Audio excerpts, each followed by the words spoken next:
Hello, I'm Bill Herron, the author of The Missing Piece, and I will be reciting the book throughout the year of 2026. And you're more than welcome to come along with me in this journey. And if you'd like to buy the book, you can go onto Amazon and purchase a hard copy of the book to follow along. Today is January 7th, and the title of today's entry is The Middle Way. And the quote is, "The middle way is a view of life that avoids the extreme of misguided grasping, born of believing there is something we can find or buy or cling to that will not change. And it avoids the despair and nihilism born from the mistaken belief that nothing matters, that all is meaningless." And that quote was taken from Sharon Salzberg.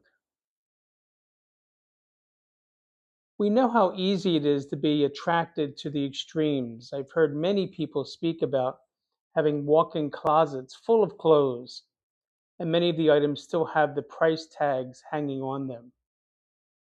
We excessively consume items for other excessively consuming others. We are both obsessed with more and how we are lacking. Consumption, notoriety, and power are three paths towards inevitable suffering. There are other ways to live that most likely will produce less discontent and more happiness. The middle way comes from the teachings of the Buddha. He uses his own life as a concrete example of how he was born into extreme wealth, power, and influence. Later, when he was exposed to the suffering of others and became aware of ways to decrease suffering in the world, he reacted by becoming a poor, ascetic mystic, barely eating and begging from others. He eventually awakened once again and found truth in the middle way, incorporating his values and principles into his day to day living. The middle way avoids the extremes of both self gratification and self mortification.